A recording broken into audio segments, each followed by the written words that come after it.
अस्सलाम वालेकुम व्यूअर्स, आप देख रहे हैं एक्स टीवी और मैं हूं आपका होस्ट काशिफ। आज हम आपकी मुलाकात एक बाहिम्मत खातून से करा रहे हैं जो तकरीबन पिछले 17 साल से फ़ोटोग्राफ़ी कर रही हैं और अपना जो है एक एज ए बिज़नेस उसको उन्होंने चलाया है। अस्सलाम वालेकुम जी। वालेकुम जी, अस्सलाम। क्या नाम है आपका? शगुफ्ता यूसुफ। तो ये बताइए कि आप तकरीबन पिछले 17 साल से जो है ये फ़ोटोग्राफ़ी के शोबे से मुंसलिक है। तो ये इधर इस प्रोफेशन में आने का कैसे आपका वो ख्याल आया है कि ज़ाहिर सी बात है इस माशरे में खातून के लिए काम करना काफ़ी मुश्किल है। बहुत। तो इस हवाले से आप कुछ बताएं कि कैसे ये शुरू किया? बस स्टार्ट में तो मुझे शौक था, जी, फिर उसके बाद आपको पता है जैसे जैसे शौक के साथ फिर घर की जिम्मेदारियां थी।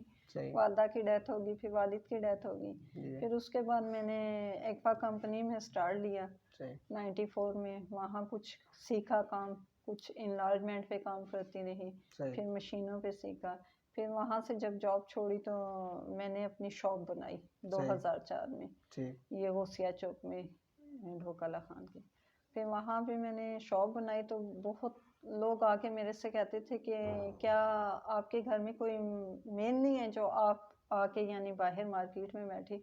तो मेरा उनसे यही सवाल होता था कि आप लेडीज़ को इतना कमज़ोर क्यों समझते हैं? सही। क्या अगर कोई खातून घर से बाहर आके बैठेगी, काम करेगी, तो ये उसका यही होगा कि या उसके हस्बैंड की डेथ होगी या फिर उसके बहन यानी भाई नहीं होंगे सर पे। इस वजह से ये चीज़ हमारे माशरे में बहुत ज़्यादा लोग सोचते हैं, सही। जबकि ऐसा नहीं होना चाहिए। मुझे ये बताएं कि ज़ाहिर सी बात है किसी भी काम को शुरू करने का जो होता है उसमें बड़ी मुश्किलात होती हैं, ख़ास तौर पे किसी भी खातून के लिए हमारे जो माशरे में थोड़ा सा मसाइल भी हैं। और आज से 17 साल पहले तो बहुत ज़्यादा ज़ाहिर सी बात है मुश्किल बिल्कुल। बात थी। बिल्कुल। तो ये फिर कैसे फ़ैसला किया कि घर से बाहर निकलूँगी और अपना एक सेटअप चलाऊँगी और ज़ाहिर सी बात है एक तरह से फैमिली सपोर्ट भी आपने करनी थी। तो ये फ़ैसला किस तरह से किया है? क्योंकि ज़ाहिर सी बात है इसको फ़ैसला कर लेना और उस पे अमल दरामद करना उससे ज़्यादा मुश्किल होता है। फैसला ऐसे किया कि एक तो मेरा शौक था, ठीक। फिर दूसरा मैंने चैलेंज उनसे कबूल किया। फिर सही। मेरे वालिद साहब मुझे बहुत ज़्यादा हिम्मत देते थे। वो कहते थे कि मेरी 6 बेटियां, ये बेटियां नहीं मेरे बेटे हैं। सही। मेरे वालिद साहब सर्वे ऑफिस के डिप्टी डायरेक्टर रिटायर हुए हैं। सही। अब्दुल अजीज़ उनका नाम था। उन्होंने मुझे शॉप ओपन करने में बहुत हेल्प आउट किया। मैंने काफ़ी उनकी हेल्प ली। वो हम्म। मेरे साथ रहते थे। वो मुझे हमेशा कहते थे कि बेटा 2 रास्ते होते हैं, एक अच्छा एक बुरा। आप अच्छे पे चलेंगे तो लोग कहेंगे कि अजीज़ साहब की बेटी अच्छी है। सही। बुरे पे चलेंगे तो तब भी आपको लोग कहेंगे कि ये अजीज़ साहब की बेटी बुरे रास्तों पे जा रही है। तो आपने अपना नाम बनाना है। हम्म। तो जब मेरा नाम बना, जब मैं वहाँ शॉप पे बैठी तो फिर लोगों ने मुझे पहचाना। उससे पहले तो वो ये कहते थे अजीज़ साहब की बेटी हैं, हम्म। बाहिम्मत हैं। उन्होंने मुझे हिम्मत दी। लेकिन जब मैं वहाँ आके बैठी, मेरा नाम हुआ, फिर मुझे पता चला कि वाकई वालिदैन अगर साथ दें तो काफ़ी लड़कियाँ आ सकती हैं बाहर। अच्छा, ये बताएं कि शॉप तो आपने बना ली, तो शॉप आप ज़ाहिर बात आप बैठती भी रन भी कर रही थी उसको, तो उसके दौरान क्या मुश्किलात आपको पेश आई? क्योंकि शुरू में तो एक वैसे हेजिटेशन होती है बंदे को। नहीं, मेरे अंदर कॉन्फिडेंस शुरू से था। मैं हम्म। अपने स्कूल दौर, कॉलेज के दौर में भी स्कूल के फंक्शंस करती थी।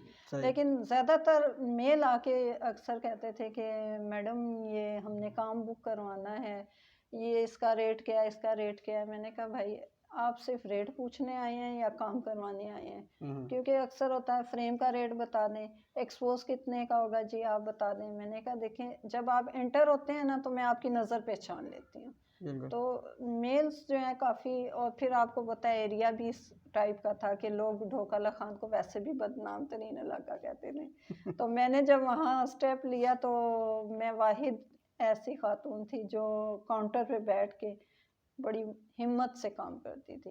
तो कोई मतलब ज़ाहिर बात है आपने इस शोबे में अब कदम रखा है आज से 17 साल पहले, तो ज़ाहिर बात कोई इंस्पिरेशन होती है बंदे की, कोई किसी को देख के आपने स्टार्ट किया या उसके बाद फिर आपने किसी उस्ताद से सीखा भी थोड़ा बहुत, क्या है ये? नहीं, देख के तो नहीं, शौक था मुझे हम्म। कि ये ब्राइडल एक्सपोज किस तरह होते हैं। फिर मैंने एक्वा कंपनी से ही सीखा। फिर सही। मेरी सिस्टर वहाँ जॉब करती थी, वहाँ भी मैंने काम किया कुछ अरसे।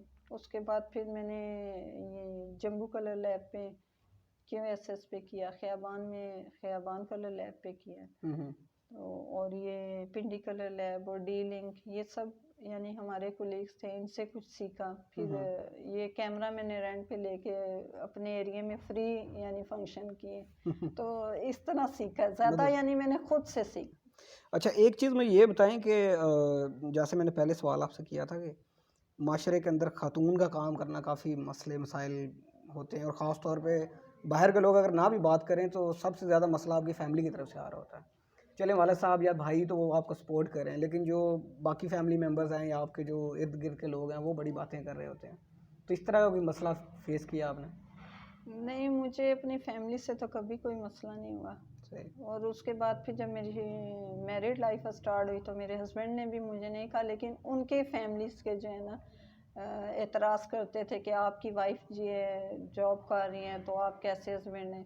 उन्होंने मुझे कभी नहीं कहा कि आप यानी क्यों कर रही हैं। हुँ, हुँ। हाँ, ये है कि जब मैं बाहर बैठी होती थी तो अक्सर मेल्स आके ये जब बात करते थे ना कि भाई आपके भाई नहीं है या हस्बैंड नहीं है जो आप शॉप पे बैठी हैं, तो वो कुछ मुझे बड़ा अजीब सा फील होता था कि क्या लेडीज़ बाहर जॉब नहीं कर सकती या अपना कारोबार नहीं कर सकती या इतनी हिम्मत नहीं है उनमें। हुँ। तो मेरे अंदर तो इस लिहाज से कॉन्फिडेंस बहुत था, मैं कभी किसी से डरी नहीं। अभी आपने कहीं आगे कोई जो अपनी शागिर्द हैं, किसी को काम सिखाया, किसी खातून को, किसी लड़की को, जो यंगस्टर्स हैं इनमें से? नहीं, मेरे जितने फैमिली मेंबर्स हैं उन्हें तकरीबन सबको आता होगा। अच्छा, सही, उनमें मेरी भांजी है, मेरी बेटी है, सही। मेरे भांजे हैं, मेरे छोटे बहनोई ने किया है, बड़े बहनोई ने किया है, मेरे भाई ने किया है, हुँ। यानी मेरे फैमिली मेंबर्स जितने हैं वो सब फोटोग्राफर्स होंगे। ठीक, ठीक, सही। लेकिन वैसे बाहर अगर किसी को सिखाने की बात हो तो ऐसा कोई नहीं हुआ। मुझसे अक्सर लोग कहते हैं, लेकिन अब मैं ज़्यादा आपको यही कहती हूँ कि मैंने फोकस अपने घर पे कर लिया है।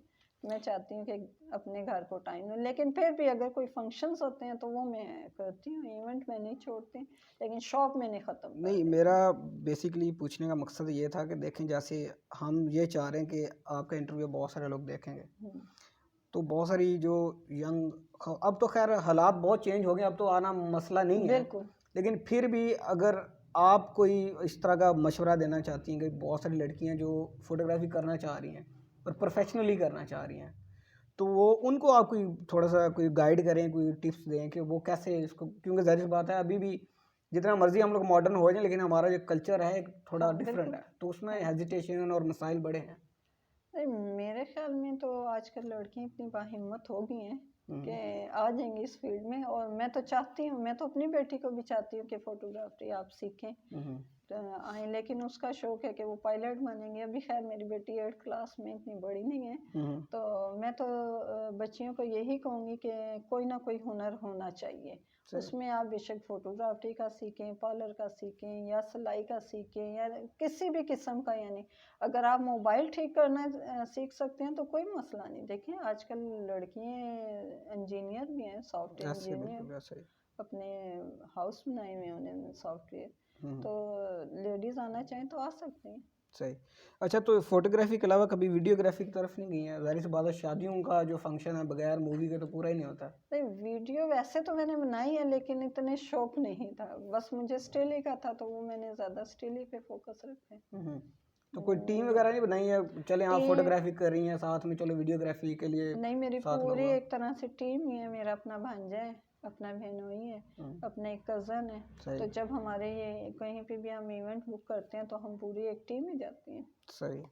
तो एडिटिंग वगैरह के लिए क्या करती हैं? फ़ोटोज़ खुद एडिट करती हैं या हाँ जी, बाहर से ये करवा मैंने रही होते खुद हैं? अडोब फ़ोटोशॉप पे खुद ही की है एडिटिंग। ठीक है, मतलब फुल फ्लैज काम हाँ खुद जी, आप करती हैं। खुद करती रही हूँ। ठीक हो गया।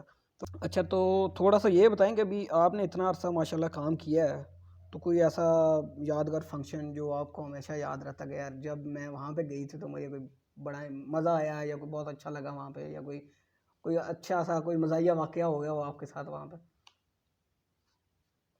ऐसा था कि जब मैंने मूवी स्टार्ट की थी ना, जी, जी। मुझे उस कैमरे की सेटिंग इतनी आ नहीं रही थी। सही। लेकिन ये है कि फिर भी उससे मैंने कोशिश की कि मैं उसको सेट करूँ, और मैंने इत्तेफ़ाक से वो किया और अच्छी मूवी बनी। और एक मेरा जो यादगार है वो तो ये था कि मैंने रोल उस वक़्त कैमरे में रोल डलते थे। सही, बिल्कुल ऐसे ही। अच्छा, वो मैंने जब डेवलप करने के लिए उनको भेजे तो अक्सर ऐसा होता था, लाइट इश्यू होता था, लाइट चली गई, वो उसमें केमिकल में मेरा रोल जो है पूरा ख़राब हो गया। हुँ, हुँ। अब वो मेरा पूरा जो शूट था ना कपल, वो ख़राब हो गया। अच्छा। अब वो फैमिली थी भी इतनी अच्छी, और मुझे कहे कि मेरा फंक्शन दें। अब मैं सोचूं कि मैं करूं तो क्या करूं। इत्तेफाक से वो जो मूवी वाले थे वो बहुत अच्छे थे। उन्होंने मुझे कहा कि मैडम मैं आपको कुछ क्लिक देता हूँ और कुछ आपने 5-6 रोल एक्सपोज़ किए हैं तो एक रोल आपका ख़राब हुआ है। सही। फिर वो मैंने उनसे कुछ लिए, कुछ वहाँ अपने बस एडिटिंग करके, सेटिंग करके उन्हें दे दिए, लेकिन वो मुझे भूलता नहीं है। वो याद है कि ऐसा यानी हुआ कि पूरा जो कपल शूट का था, वही रोल ख़राब हो गया था। अच्छा ये अभी तो एक चले वक्त गुजर गया अब सारा, आज से 17-18 साल पहले आपने शुरू किया है, तो अगर आप फोटोग्राफी ना करती तब आपने क्या काम करना था अल्टरनेटिव के तौर पे, इन केस अगर ना करती ये तो? हाँ, मेरा वैसे जो ज़ाती शौक था ना, मुझे शौक था कि मैं आर्मी में जाऊँ और आर्मी डॉक्टर बनूँ। सही सही। ठीक लेकिन है। बस वो अल्लाह ताला की तरफ से नसीब में नहीं था या क्या था, सही। मेरी लक ऐसी थी, बस फिर मैं फोटोग्राफर बन गई। हम्म। अब इसी शौक को मद्देनज़र रखते हुए मैंने अपनी बेटियों को एपीएस में एडमिशन करवाया। मेरी ख्वाहिश है कि मैं उनको बनाऊँ कुछ चलें जी, इंशाल्लाह अच्छी अल्लाह उस खैर पे। करे।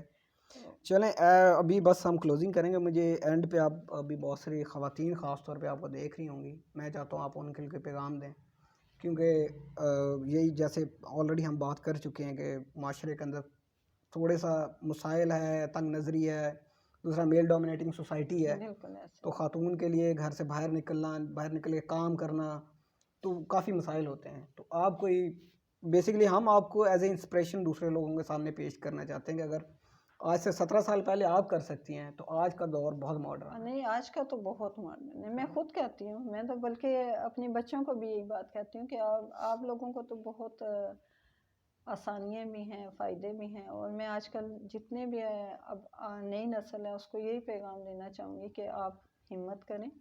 और देखें, जब आपके अंदर कॉन्फिडेंस होगा ये तो किसी चीज़ को आप पीछे नहीं छोड़ा। फिर दूसरा, आपके फैमिली मेंबर्स जो हैं वो आपका साथ दें। सही। ठीक है। तीसरी बात ये है कि जब भी आप कभी बाहर निकलें घर से, आप ये ना देखें कि मुझे लोग देख रहे हैं, आप यह देखेंगे मैं खुद सही हूँ। सही। बाकी तो देखिए माशरे में खराबी तो है, ये लेकिन जब आप खुद ठीक हैं तो आपको किसी की परवाह नहीं होनी चाहिए। चलें जी, बहुत शुक्रिया आपने टाइम दिया हमें, काफ़ी दिनों से आपसे रब्ता कर रहे थे। थैंक तो यू। नाज़रीन आपने देखा है माशाल्लाह बाहिम्मत हैं वो, और उन्होंने अभी जो पैगाम भी दिया है बहुत सारे लोगों के लिए कि ख़ास तौर पे ख़वातीन के लिए कि आप लोग थोड़ा हिम्मत करें, बाहर निकलें, माशरे में आप उठे बैठेंगे, अपने आप को मनवाना आप सीखेंगे। इसके साथ ही आज का प्रोग्राम हम ख़त्म करेंगे और इंशाल्लाह नेक्स्ट वीडियो के साथ हाज़िर होंगे। तब तक अल्लाह हाफ़िज़।